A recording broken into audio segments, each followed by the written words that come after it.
వర్ధిల్లాలి SC ST BC మైనారిటీల ఐక్యత, వర్ధిల్లాలి ఎస్సీ ఎస్టీ బీసీ మైనారిటీల ఐక్యత.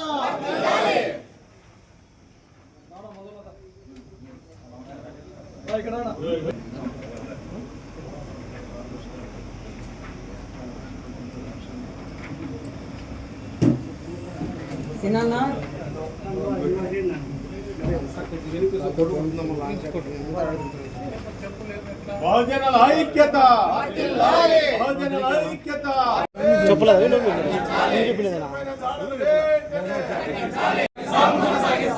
మహాత్మా జ్యోతిరావు పులే బాబాసాహెబ్ అంబేద్కర్ ఆలోచన విధానం.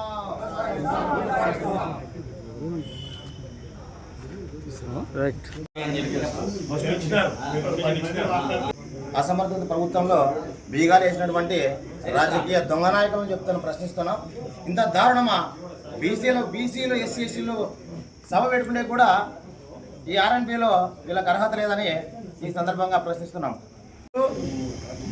బహుజన ఆత్మగౌరవ సభకి ఎస్సీ ఎస్టీ బీసీ మైనార్టీలు తలపెట్టినటువంటి సభకి వచ్చి ఇచ్చేసినటువంటి సోదరులకు, అన్నదమ్ములకు, అక్క చెల్లెలకు మనస్ఫూర్తిగా మా పార్టీ తరఫున జైవం తెలుపుకుంటూ, అదేవిధంగా ఈ రాష్ట్రంలో జరుగుతున్నటువంటి దాడులను ప్రశ్నించగలమా అని సభ పెట్టినందుకు మంచిదే, సంతోషం. కానీ ఈ సభకి ఉద్దేశించి మాట్లాడడానికి కూడా ఈ ఆర్ఎన్బి గెస్ట్ హౌస్లో తాళాలు వేయడం జరిగింది.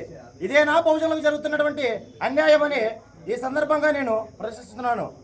ఎవరబ్బా సొత్తు కాదు ఇది, ఎవరబ్బా సొత్తు కాదని ఈ రాజకీయ నాయకులు తెలుసుకుంటే బాగుంటుంది. అంటే ఇప్పుడు జరుగుతున్నటువంటి ఈ సభను చూసి భయపడుతున్నటువంటి రాజకీయ అసమర్థతులు ఉన్నారని చెప్పేసి మేము భావిస్తూ ఉన్నాం.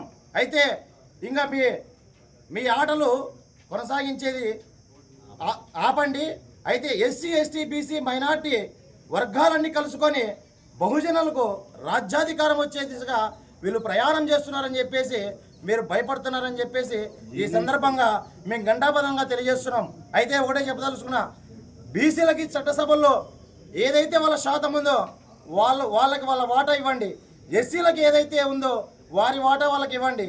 కాబట్టి రాబోయే రోజుల్లో బహుజనులంతా రాజ్యాధికారం వైపు ముక్కు చూపాలని చెప్పేసి నేను గంటాపదంగా చెప్తున్నాను. జై భీమ్, జై భారత్.